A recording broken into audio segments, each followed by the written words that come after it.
Ayo, segera download Quran Tadabbur, tafsir dalam genggaman Anda.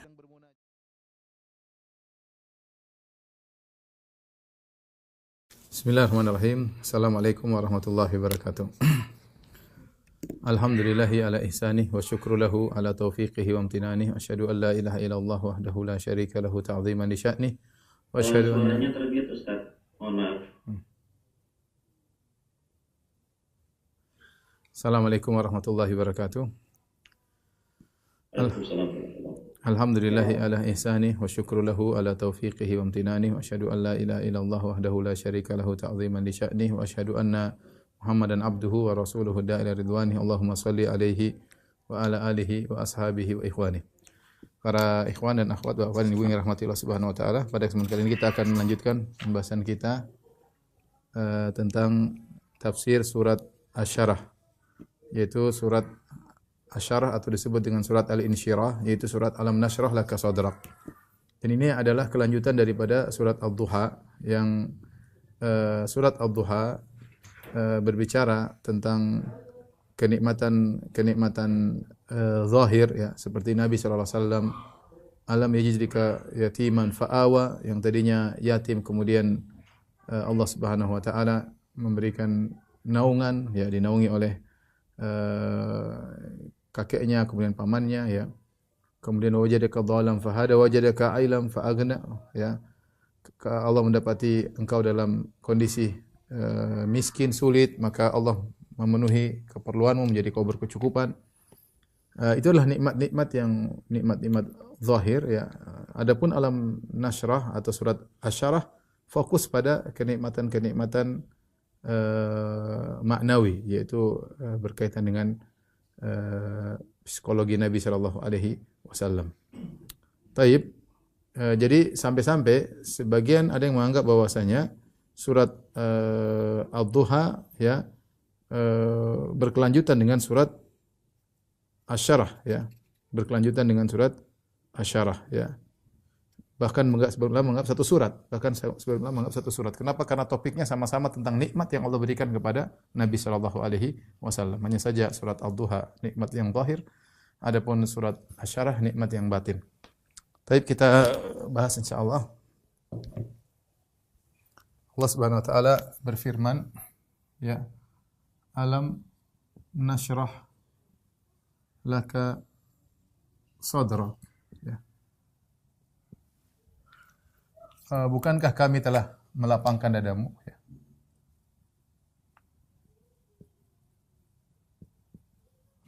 Telah melapangkan dadamu.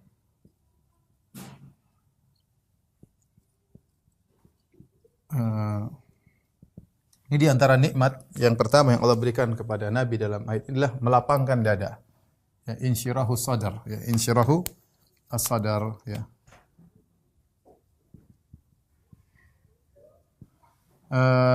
Tentu lapangnya dada, ya, ini sangat dibutuhkan oleh seorang dai, ya, terutama ketika dia berdakwah menghadapi berbagai macam ujian dan cobaan, cercaan, ya. Sebagaimana Nabi Musa alaihissalam ketika diutus kepada Fir'aun, idhab ila fir'auna innahu tagha. Kata Allah, wahai Musa, pergilah kepada Fir'aun, sungguhnya telah melampaui batas. Apa doa yang diminta oleh Musa kepada Allah Subhanahu wa taala? Rabbi shrah li sadri wa yassir li amri wa hlul 'uqdatam min lisani yafqahu qawli waj'al li waziran min ahli Harun akhis. Doa yang masyhur yang kita rata-rata sudah hafal. Yang doa tersebut dibuka dengan Rabbi shrah li sadri. Ya Rabbku, lapangkanlah dadaku. Ini paling penting. Yang penting dada lapang dulu. Baru kemudian dia minta yang selanjutnya, wa yassir li amri, mudahkanlah urusanku. Urusan mudah, tapi kalau dada enggak lapang jadi sulit. Urusan sulit, tapi kalau dada lapang jadi mudah. Dia mudah menghadapi semuanya. Kira-kira kita dapati dua orang mendapati musibah yang sama. Yang satu bisa tersenyum menghadapi musibah tersebut. Yang satu tidak bisa menghadapi dengan senyuman. Berat rasanya, padahal musibahnya sama-sama ringan. Kenapa yang satu bisa menghadapi dengan senyuman? Karena dadanya lapang. Yang satu dadanya sempit. Makanya yang pertama kali diminta oleh Nabi Musa alaihissalam, Rabbi shrah li sadri. Ya Allah, lapangkanlah dadaku. Wa yassir li amri, mudahkanlah urusanku, ya. Baru kemudian permintaan-permintaan berikutnya. Dan ini lapangnya dada dibutuhkan oleh para anbiya, ya. para nabi, para rasul yang mereka menghadapi ujian yang sangat luar biasa. Di antaranya Nabi Muhammad sallallahu alaihi wasallam. Kita kalau lihat ujian yang dihadapi oleh nabi luar biasa ya. Ya. Nabi diuji sebelum menjadi nabi, apalagi setelah diangkat menjadi seorang rasul, dimusuhi oleh kaumnya, dituduh dengan pembohong, kadzab, kemudian sabi, keluar dari adat tradisi nenek moyang, kemudian dikatakan syairun majnun, penyair gila, dikatakan kahin dukun, dikatakan mashur tersihir, dikatakan penyihir. Ya, mungkin saya berdakwah selama sekian tahun tidak pernah saya dijuluki dengan julukan tersebut. Nabi SAW. Dan dia dijuluki bukan yang lebih berat itu, sebelumnya dijuluki dengan Al-Amin. Itu jadi masalah. Sebelumnya seluruh satu kampung atau satu kota Mekah, penduduk kota Mekah, tahu dia, bahkan menjuluki dengan Al-Amin, orang terpercaya. Kemudian gara-gara dia memproklamirkan sebagai seorang nabi, dirubah menjadi kadzdzab, pendusta. Bagaimana dua hal yang bertentangan? Al-Amin tadinya sangat terpercaya, kemudian berubah menjadi pendusta. Itu berat bagi orang yang mulia seperti Nabi, yang mulia secara akhlak, mulia secara nasab, ya. Kakeknya Abdul Muttalib, penguasa kota Mekah, tiba-tiba dikatakan pendusta, penyihir, orang gila dan yang lainnya, ya. Sampai-sampai Nabi disangka orang gila, sampai ada seorang Dhimat radhiyallahu anhu bahkan ingin Al-Asdi ingin mengobati Nabi karena mendengar Rasulullah SAW gila. Tapi intinya ini ujian-ujian berat ya. Perkataan-perkataan tersebut baru ujian psikologi Nabi SAW. Rasulullah SAW merasa berat dengan ujian-ujian tersebut. Belum lagi ujian secara fisik, diganggu ya, dan macam-macam. Ini tentunya pembahasannya dalam masalah sirah Nabi SAW. Tetapi itu menjadi lebih ringan bagi Nabi ketika Allah melapangkan dadanya. Makanya nikmat yang pertama Allah sebut dalam surat Asy-Syarah, alam nashrah laka sadrak. Bukankah kami telah melapangkan dadamu? Bukankah kami telah melapangkan dadamu? Baik. Di sini ada dua pendapat di kalangan para ulama tentang dadamu ini apa? Dua pendapat. Ada yang mengatakan maksudnya melapangkan dada. Maksudnya adalah maknawi. Bukan abstrak ya. Tadi yang kita bilang yaitu diberi dada yang lapang dalam menghadapi ujian. Ini pendapat pertama. Pendapat kedua, pendapat disebutkan oleh Ibnu Katsir rahimahullahu taala, melapangkan dada secara hissi, yaitu kenyataan. Secara hissi itu maksudnya apa? Konkret ya. Benar-benar dadanya dibelah, artinya dadanya dibelah oleh malaikat Jibril. Itu maksudnya dadanya benar-benar dibelah. Benar-benar dibelah. Dan ini kita tahu Rasulullah SAW mengalami pembelahan dada lebih dari sekali. Cuma ada khilaf apakah 3 kali atau 2 kali. Yang benar, yang jelas Rasulullah SAW dibelah dadanya 2 kali. Pertama ketika beliau masih kecil, ketika tinggal di Bani Sa'ad ya, di Taif. Rasulullah SAW sedang bermain-main dengan teman-temannya penggembala kambing, tiba-tiba datang malaikat Jibril kemudian belah dada Nabi SAW, dikeluarkan bagian kotor dari dada Nabi SAW. Demikian juga kedua kalinya ketika Nabi akan Isra Mi'raj. Ketika Rasulullah SAW akan Mi'raj, pergi ke Sidratul Muntaha untuk bertemu dengan Allah Subhanahu Wa Taala, maka dibelah dadanya kedua kali. Dibelah dada, dikeluarkan bagian yang kotor, kemudian dibersihkan dengan air Zam-Zam, dimasukin cahaya hikmah dan yang lainnya. Jadi Nabi SAW benar-benar dilapangkan dadanya sampai dikatakan hadzu syaitani minka, bagian ini yang diganggu setan dibersihkan oleh malaikat Jibril. Dan dua-dua ini benar. Rasulullah benar-benar dadanya dibuka sampai Anas bin Malik melihat ada atharul makhit, bekas jahitan di dada Nabi. Anas bin Malik lihat ada bekas jahitan di dada Nabi SAW. Yang tatkala dada Nabi dibelah ya sampai 2 kali dibersihkan sehingga menjadikan Nabi SAW imannya sangat kuat dan juga dadanya lapang. Jadi dua tafsir ini tidak bertentangan, saling berkaitan ya, berkaitan. Dada Nabi dibelah secara kenyataan mengakibatkan juga memberi dampak dada Nabi lapang ya. Lapang ketika menghadapi ujian-ujian cercaan dan celaan. Makanya ikhwan para bapak dan ibu rahmatillah subhanahu wa taala, seorang kalau diberi kenikmatan syarh sudur, dada yang lapang, ini nikmat yang luar biasa. Kita harus melatih diri kita agar hati kita menjadi lapang ya. Dengan cara apa? Dengan belajar tentang masalah takdir, masalah buruknya hasad, buruknya suudzon, positive thinking selalu kepada Allah Subhanahu wa taala. Enggak usah ngurusin urusan orang dan macam-macam. Jadi kita belajar hati kita menjadi bersih. Karena kalau kita bersih, hati kita lapang, kita kuat menghadapi ini, menghadapi tegar ya. Dan ini adalah nikmat yang Allah berikan kepada Nabi. Alam nashrah laka sadrak. Kemudian kata Allah Subhanahu wa taala, "Wa wada'na anka wizrak."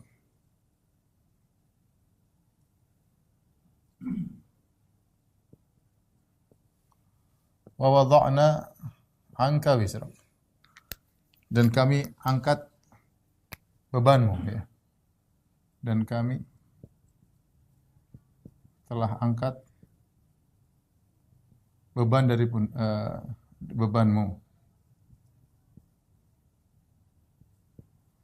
Baik, ini di antara kenikmatan yang kedua yang Allah sebutkan.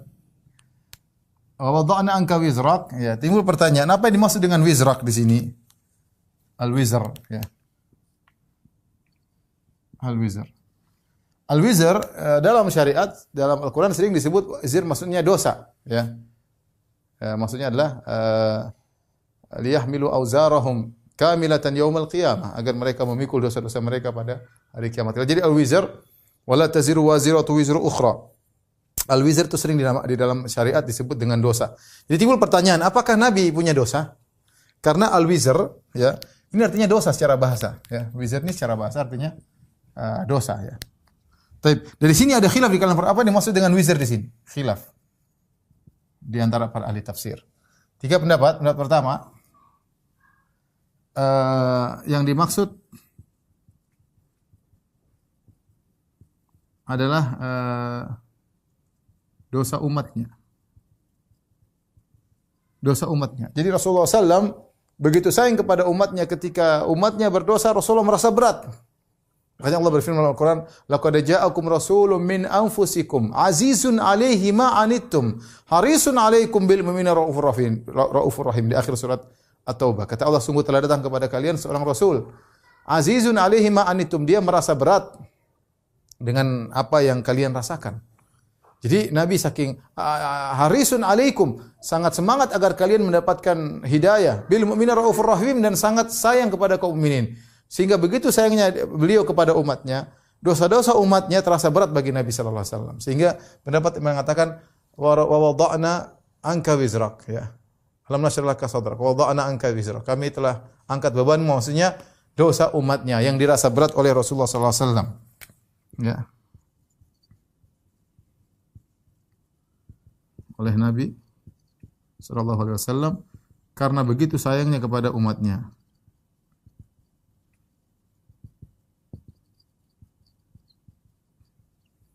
Ada yang mengatakan wa wada'na anka wizrak, maksudnya beban dakwah.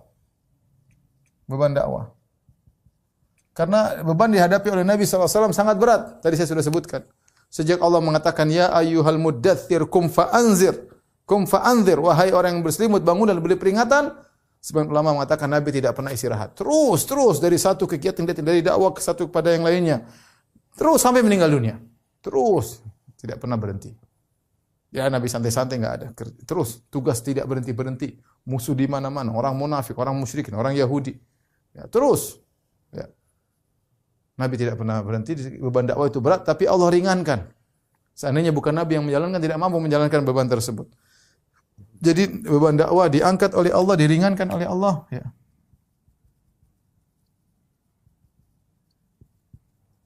Oleh Allah. Seandainya selain Nabi yang pikul, maka tidak mampu.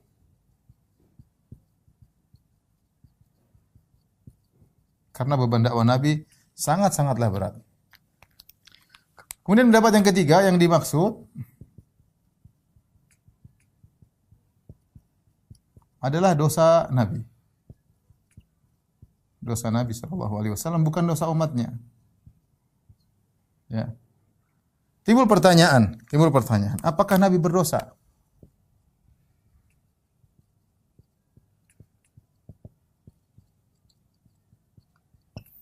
ijma' ulama bahwa Nabi SAW maksum dan para anbiya seluruhnya maksum. Maksum maksudnya apa? Terpelihara, terjaga dari kesalahan dalam menyampaikan wahyu. Nabi tidak mungkin salah dalam menyampaikan wahyu. Tetapi kemudian juga ijma' ulama, Nabi tidak mungkin melakukan dosa besar, enggak mungkin. Kemudian juga ijma' ulama bahwasanya Nabi SAW tidak mungkin melakukan perkara-perkara yang menghinakan dirinya seperti mencuri, berzina, enggak mungkin. Tapi kalau dosa-dosa kecil, maka jumhur ulama mengatakan para nabi mungkin melakukan dosa-dosa kecil. Jadi, apakah Nabi berdosa? Menurut jumhur ulama iya, ya. Jawabannya iya, akan tetapi pertama adalah dosa kecil.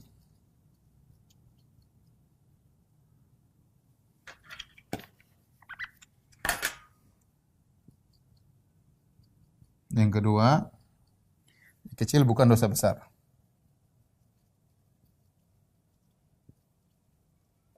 Yang kedua, bukan merupakan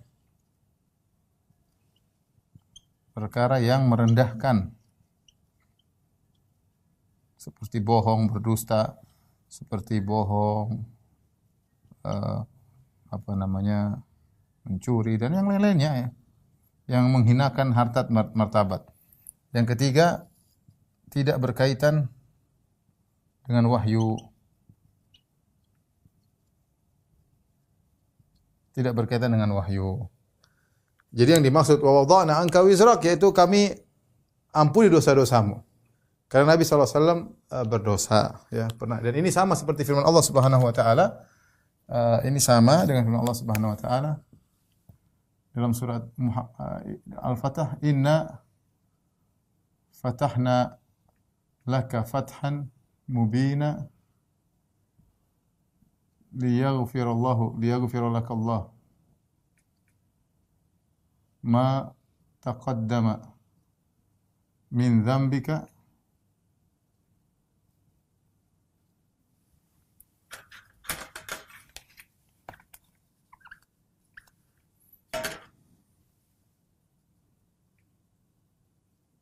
wa ma ta'akhkhar. Dalam awal surat Al-Fatah kata Allah Subhanahu wa taala, "Inna fatahna laka fathan mubina." Sungguhnya kami telah memberikan engkau kemenangan yang nyata. Buat apa? Liyaghfira lakallahu ma taqaddama min dzambika wa ma ta'akhkhar. Agar Allah mengampuni dosamu yang telah lalu dan akan datang.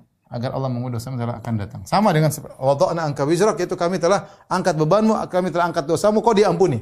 Persis seperti surat ini, ayat ini, surat Al-Fatah. Jadi Nabi SAW memang punya dosa, ya. Sebagaimana nabi-nabi yang lain juga melakukan dosa, ya. Oleh karenanya kita sebutkan bagaimana para anbiya mereka berdosa. Contoh, Nabi Nuh alaihissalam pernah minta kepada Allah agar mengampuni anaknya yang meninggal dalam kondisi kafir. Allah tegur, "Ya Nuh, innahu laisa min ahlika, innahu amalun ghairu salih. Fala tas'alni ma laisa laka bi ilm." Wahai Nuh, sungguhnya itu bukanlah keluargamu, anakmu itu. Sungguhnya dia adalah melakukan perbuatan yang tidak benar. Mati dalam kondisi kafir. Wala tas'alni ma laisa laka bihi ilm. Jangan kau minta kepadaku sesuatu yang kau tidak punya ilmu tentangnya. Inni a'idzuka an takuna minal jahilin. Aku menasihati engkau agar kau tidak termasuk orang-orang jahil. Allah tegur Nabi Nuh alaihissalam. Ya. Contoh misalnya Nabi Musa fawakazahu Musa faqada alaih. Rabbi inni zalamtu nafsi faghfirli. Faghfaralah. Karena Nabi Musa mendorong orang kemudian akhirnya meninggal dunia, tidak sengaja, jadi tidak bermaksud membunuh. Tahu-tahu meninggal dunia. Maka dia bilang, "Ya Rabbku, ampuni aku." Kata Allah, Allah pun mengampuninya. Nabi Musa juga pernah berdosa. Baik, habis azan kita lanjutkan. Baik, para ikhwan dan akhwat Bapak Ibu yang dirahmati Allah Subhanahu wa taala. Kita sebutkan bahwasanya pendapat ketiga ketika Allah mengatakan wa wada'na anka wizrak, kami telah angkat wizr darimu, beban, maksudnya adalah dosa Nabi sallallahu alaihi wasallam, dan sudah kita jelaskan bahwasanya dosa tersebut adalah dosa kecil, bukan dosa besar. Yang kedua, tidak berkaitan dengan wahyu karena para nabi maksum dalam menyampaikan wahyu, enggak mungkin salah. Yang ketiga, dosa tersebut bukan dosa-dosa yang merendahkan, bukan dosa-dosa yang merendahkan seperti mungkin berbohong atau mengganggu wanita atau yang lainnya semisal itu ya, yang menghinakan harkat dan martabat seorang nabi. Tapi dia dosa-dosa yang berkaitan dengan hubungan dengan Allah Subhanahu wa taala, ya. Dan para anbiya mereka berdosa, ya. Contohnya Nabi Adam alaihissalam makan dari buah yang dilarang, ya.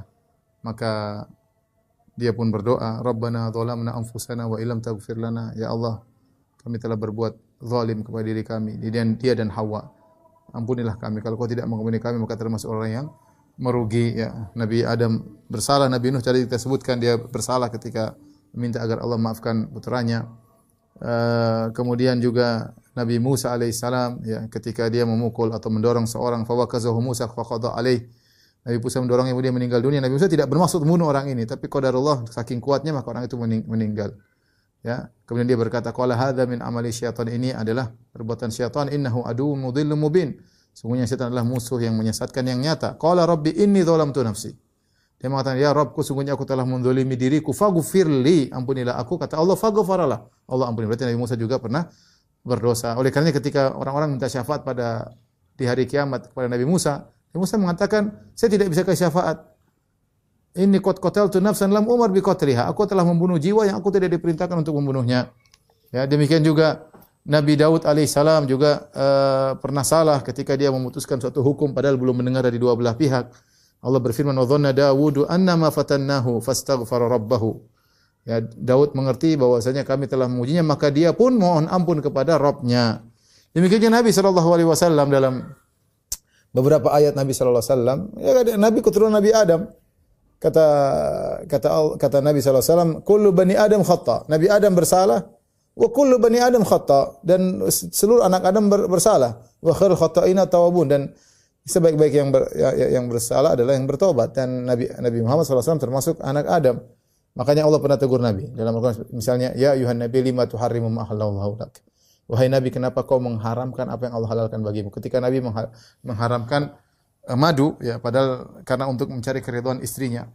Demikian juga ketika Nabi berijtihad kemudian salah bersikap dengan Ibnu Ummi Maktum yang buta. Kata Allah, abasa wa tawalla an ja'ahul a'ma. Dia Muhammad sallallahu alaihi wasallam berpaling dan membuka masam ketika datang orang buta kepadanya. Allah tegur Nabi sallallahu alaihi wasallam. Demikian Allah berfirman, lima afallahu anka lima adzinta lahum. Allah maafkan kau Muhammad, kenapa kau beri izin kepada mereka? Allah tegur, ya. Maka nabi nabi ayakuna lahu asra hatta yudkhina fil ard. Allah sebutkan juga dalam surat Al-Anfal, tidak pantas bagi Nabi untuk mengambil tawanan. Ini Nabi melakukan beberapa kesalahan yang Allah sebutkan dalam Al-Quran. Ya.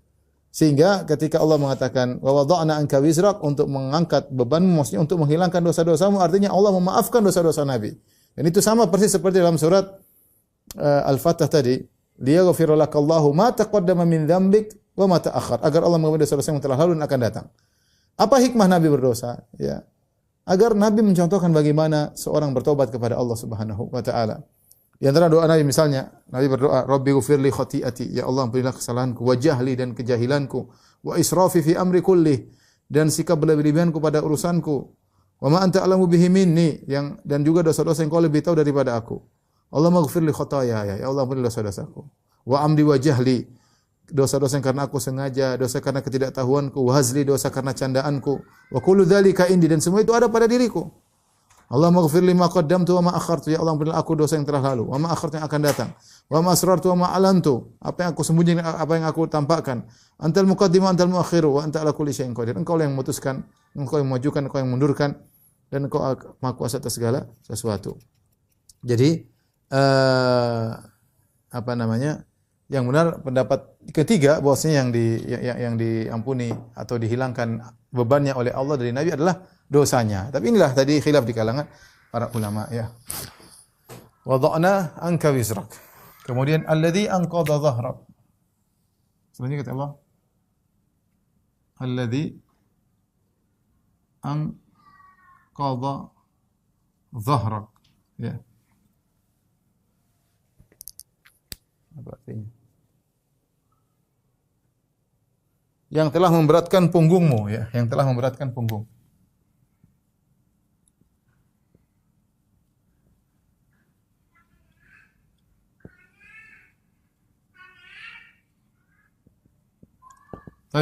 Dosa tersebut atau kesalahan, beban tersebut yang di sini, wa wada'na anka wizra, kami angkat bebanmu. Tadi ada 3 pendapat. Beban itu sungguh telah memberatkan punggungmu, wahai Rasulullah. Karena angqadha maksudnya seperti ba'ir, onta, kalau kita taruh barang sampai ada bunyinya saking beratnya, sebut dengan angqadha dhahrahu, telah memberatkan bebannya. Jadi beban yang dipikul oleh Nabi SAW sangat berat. Kalau kita artikan maksudnya yang membebani Nabi adalah dosa Nabi sallallahu alaihi wasallam. Maksudnya bagi para anbiya, bagi para nabi, kalau kita pilih pendapat maksudnya dosa, ya. Dosa kecil bagi para nabi.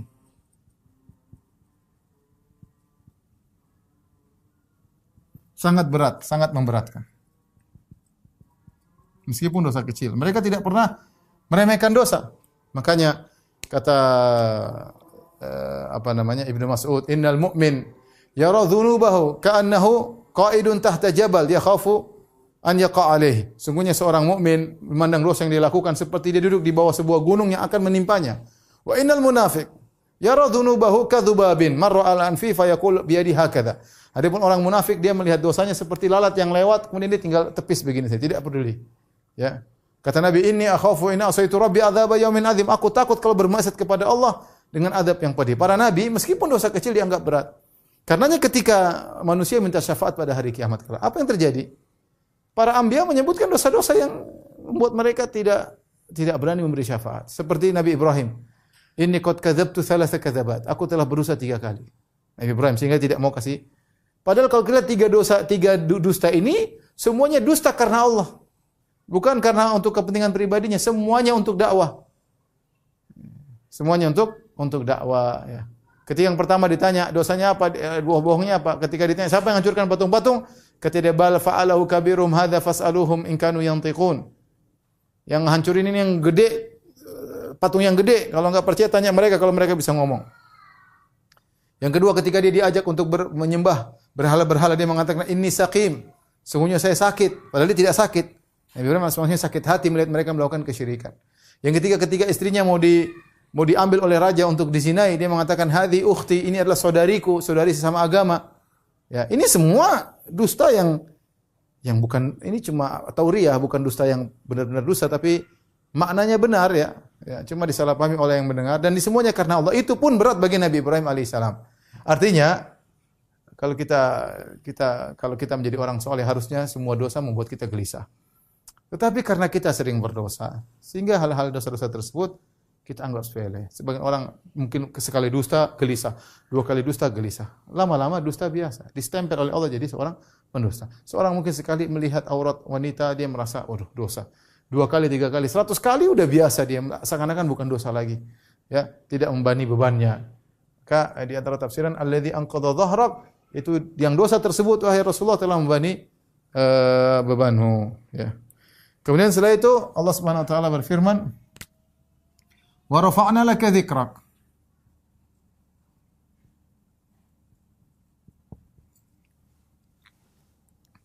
Wa rafa'na laka dzikrak, dan kami telah mengangkat penyebutanmu.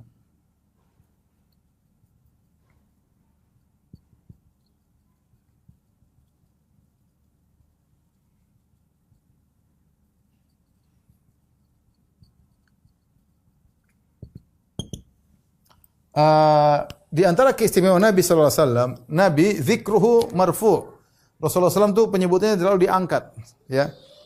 Dan tidak dimiliki oleh nabi-nabi yang lain. Sekarang kita lihat azan dikumandangkan selalu digandengkan antara Allah dengan Nabi sallallahu alaihi wasallam. Asyhadu an la ilaha illallah, asyhadu anna Muhammadar Rasulullah. Betapa banyak orang bersalawat kepada Nabi, setiap detik ada orang bersalawat. Setiap detik ada orang bersalawat, ya. Setiap detik ada orang mengumandangkan azan karena waktu azan berjalan terus. Sekarang ini saya lagi ngomong, ada yang mengatakan asyhadu anna Muhammadar Rasulullah, ada yang mengatakan demikian. Sekarang saya lagi ngomong. Dari ujungnya ke ujung dunia azan tidak pernah putus dan selalu di situ nama Nabi diangkat. Asyhadu anna Muhammadar Rasulullah. Subhanallah. Ini tidak didapatkan oleh nabi-nabi yang lain. Setiap saat ada orang bersolawat. Setiap saat orang bersolawat. Ini tidak dapat oleh nabi-nabi yang lain. Oleh karenanya wa rafa'na laka dzikrak. Kami telah mengangkat penyebutan engkau wahai Rasulullah SAW yang tidak pernah diberikan kepada nabi-nabi yang lain. Kemudian Allah Subhanahu wa taala berfirman, "Fa inna ma'al usri yusran."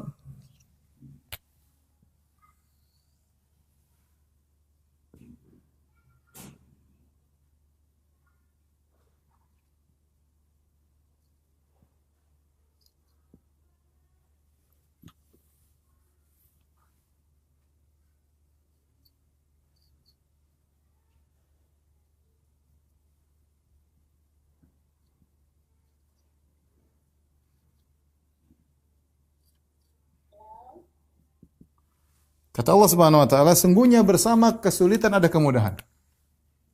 Sesungguhnya bersama kesulitan ada kemudahan, ada kemudahan. Allah ulangi lagi, bersama sesungguhnya ya. Bersama kesulitan ada kemudahan. Ada kemudahan ya. Ini ikhwan harus kita yakin. Ini apa maksud saya? Ini perlu kita husnudzan kepada Allah. Jadi kita bermuamalah dengan Tuhan, bermuamalah dengan hati ya. Allah berkata dalam hadis qudsi, "Ana inda dhanni 'abdi bi", sungguhnya aku tergantung persangkaan hambaku kepadaku. "Falyadhunna 'abdi ma syaa", silakan sang hamba berprasangka kepadaku apa yang dia sukai. In dhanna khairan falahu, kalau dia berprasangka baik bagi dia kebaikan. Wa in dhanna syarran falahu, kalau dia berprasangka buruk bagi dia keburukan. Maka seorang husnudzan kepada Allah. Apapun yang dihadapi dia bilang pasti ada kemudahan. Insyaallah ada kemudahan. Allah sudah janji, inna ma'al usri yusra, dalam keburukan ada, dalam kesulitan ada kemudahan. Anna ma'an nasr ma'as sabar, sungguhnya pertolongan bersama dengan kesabaran. Anna ma'al usri yusran, dalam kesulitan ada kemudahan. Ya. Nah, Allah tekankan dalam ayat ini ada sisi berapa penekanan? 1, 2, 3, 4. Ada paling tidak 4 penekanan. Saya jelasin. 4 penekanan atau 5 nanti kita lihat ya, bahwa bersama dengan kesulitan ada kemudahan.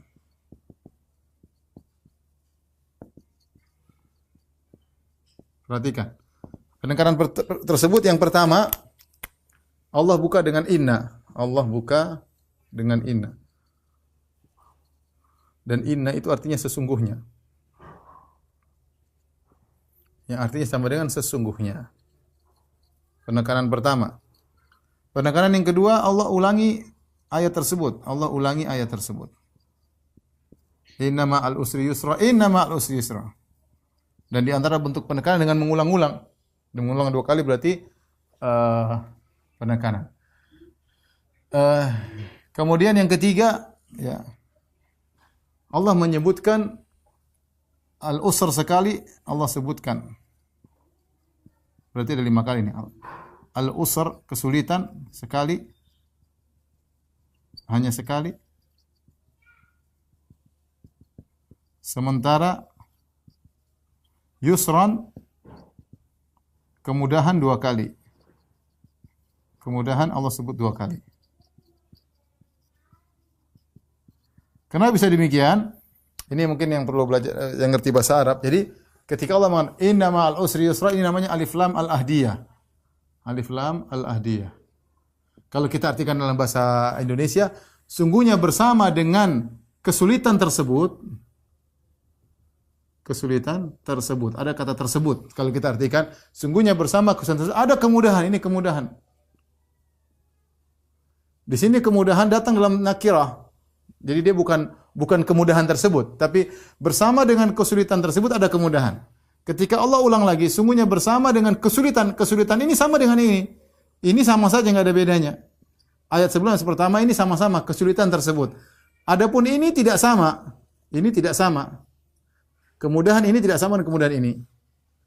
Saya ulangi, kemudahan ini tidak sama dengan, kenapa? Dia nakirah. Jadi kemudahan ini, sungguhnya bersama kesulitan tersebut ada kemudahan yang lain. Kemudahan yang pertama tidak sama dengan kemudahan yang kedua. Sehingga para salaf mengatakan, lan yaglibal usr yusrain. Bahwasanya satu kesulitan tidak bisa mengalahkan 2 kemudahan. Sehingga saya sebutkan tadi, di antara penekanan dalam ayat ini, bahwasanya kemudahan itu sangat mudah datang, karena Allah sebutkan al-usr, kesulitan hanya sekali. Sementara Allah menyebutkan al-usr 2 kali, al-yusr 2 kali. Kemudian Allah sebut 2 kali, Allah ulang. Karena kemudahan yang ini tidak sama dengan kemudahan ini. Adapun kesulitan yang ini sama dengan kesulitan yang ini. Ini sama. Insyaallah kalau orang ngerti bahasa Arab, ngerti. Ini yang ketiga. Yang keempat, ya. Allah menyebutkan yusran dengan tanwin, ya. Dengan tanwin, kata para ulama, li tafkhim, litafkhim, yaitu untuk pengagungan, ya, untuk pengagungan. Artinya apa kemudahan tersebut? Kemudahan yang Allah agungkan. Kemudahan tersebut mudah. Bukan kemudahan biasa. Allah agungkan kemudahan tersebut. Ya. Jadi jangan khawatir. Di balik situ ada kemudahan yang luar biasa yang Allah janjikan kepada hambanya bagi yang beriman tadi. Saya bilang ini semua butuh iman. Betapa banyak orang dapat kesulitan enggak dapat kemudahan. Ini butuh keimanan semuanya. Yang kelima,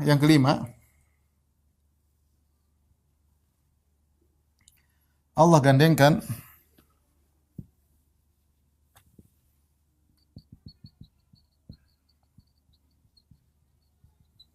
al-usr, kesulitan,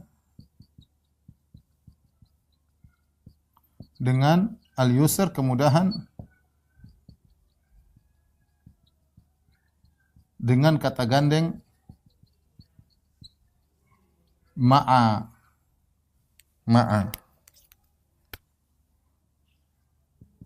Yang artinya bersama. Ini menekankan bahwasanya kemudahan tersebut bersama. Jadi datangnya bersama-sama, cuman mungkin kita tidak lihat, mungkin munculnya belakangan, tapi sungguhnya sudah bareng-bareng. Ma'al usri, dalam kesulitan tersebut ada kemudahan, sudah ada, tinggal kita bagaimana bisa mengeluarkan kemudahan tersebut.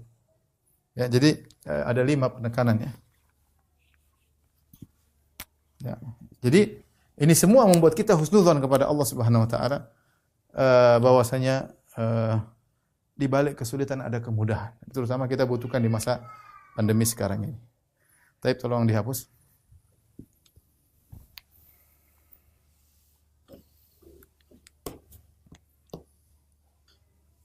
Taib, kita lanjutkan 2 ayat lagi, kata Allah Subhanahu wa taala, fa idza faragta fansab. Fa idza faragta fansab. Jika kau selesai, maka bangun, bangkitlah. Jika kau selesai, maka bangunlah atau bangkitlah. Taib. Jika selesai dari apa? Jika engkau selesai dari apa? Ada 2 pendapat. Selesai dari apa? Ada yang mengatakan jika selesai dari ibadah yang satu, maka bangkitlah untuk ibadah berikutnya. Untuk ibadah berikutnya. Ini pendapat pertama. Pendapat yang kedua, jika selesai dari pekerjaan duniawi, bangkitlah atau seriuslah untuk ibadah. Ini 2 pendapat, dua-duanya pendapat yang benar, ya. Yang pertama, jika selesai ibadah yang satu, maka bangkitlah untuk ibadah berikutnya, ya. Sebagian ulama menyebutkan contohnya. Contoh setelah sholat, ya, seriuslah ibadah, seriuslah berdoa. Ini ada yang pendapat mengatakan demikian. Ada yang mengatakan setelah selesai tasyahud akhir, seriuslah berdoa. Karena di antara doa dikabulkan adalah ketika kita bertasyahud. Setelah kita bertasyahud akhir, kita bersalawat kepada Nabi, kemudian kita berdoa, Allahumma ighfirli ma qaddamtu wa ma akhartu. Seriuslah berdoa. Ada yang mengatakan, ya, setelah salat wajib, maka seriuslah salat sunnah.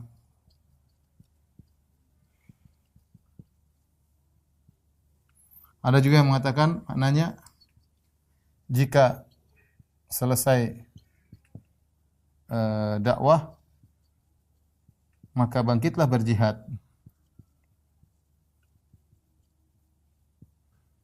Intinya di sini yang kita harus perhatikan bahwasanya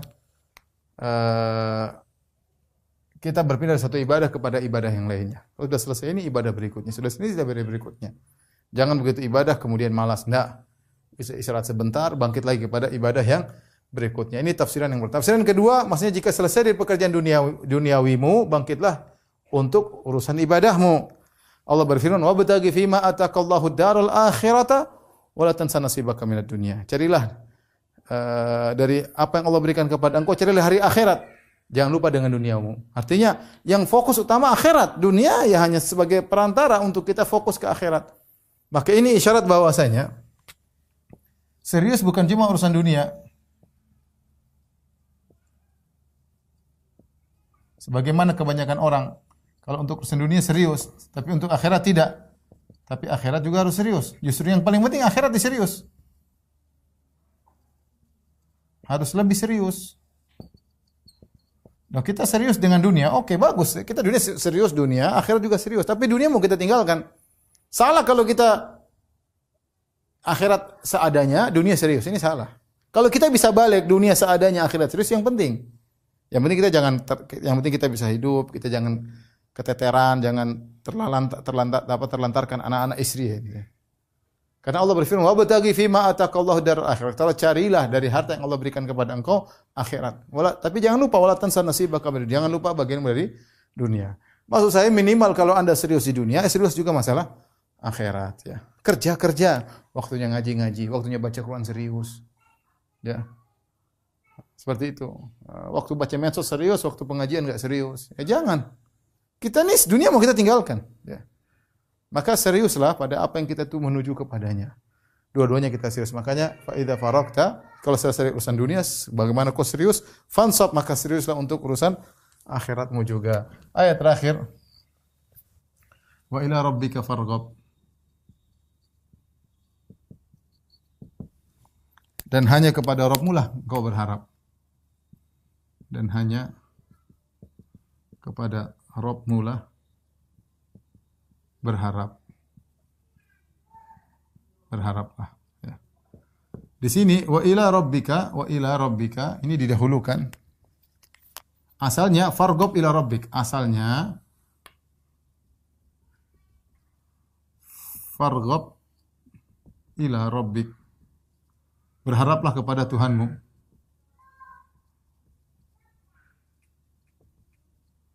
Kepada Tuhanmu, ini asalnya begini. Jadi kalau kita bahas subjek predikat ya, predikat objek ya, berharaplah kepada Tuhan. Asalnya predikat dan objek. Ketika objek didahulukan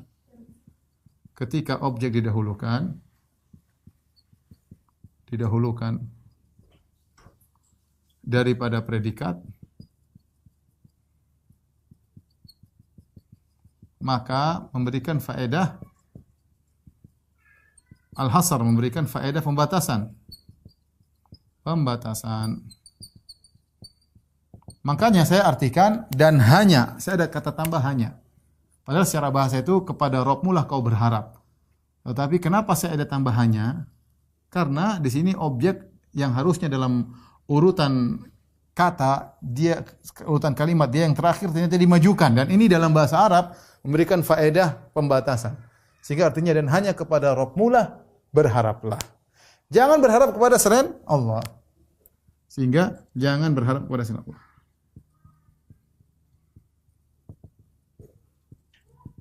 Ya akhi, yang berharap kepada selain Allah dia pasti kecewa. Saya bilang. Yang berharap kepada Allah, berharap kepada selain Allah,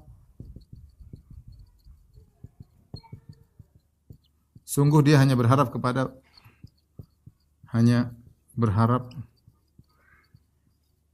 sesuatu yang lemah. Karenanya dia suatu saat pasti akan yang berharap kepada selain Allah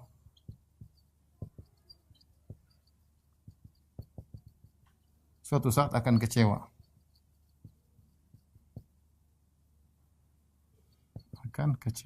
Dan itulah ya. Berapa banyak kita gantungkan harapan kita kepada manusia, urusan proyek lah, urusan urusan dakwah, akhirnya kita kecewa. Jadi kita tinggal memanage batin kita, qalbu kita manage, berharaplah kepada Allah, tapi kita ikhtiar. Ikhtiarnya dengan manusia. Kita kerja, ngelamar kerja, kita bermuka manis di hadapan bos, tapi berharapnya kepada Allah, bukan pada dia. Berharap Allah membuka hatinya agar bisa menerima pekerjaan kita, misalnya. Jadi kita tinggal manage, kita melakukan sebab, bukan berarti kita tidak boleh berharap kepada makhluk kemudian kita tidak berikhtiar. Tidak, kita berikhtiar, tapi qalbu kita kepada Allah Subhanahu wa taala. Wallahu a'lam bishawab. Ini mungkin yang bisa saya sampaikan.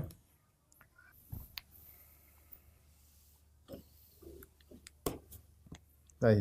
Semoga apa yang telah disampaikan oleh Ustaz dapat menambah keimanan kita dan dapat menjadi ilmu yang bermanfaat buat kita semua. Terus Ustaz dapat menjadi ilmu yang bermanfaat dan amal jariah. Amin ya rabbal alamin.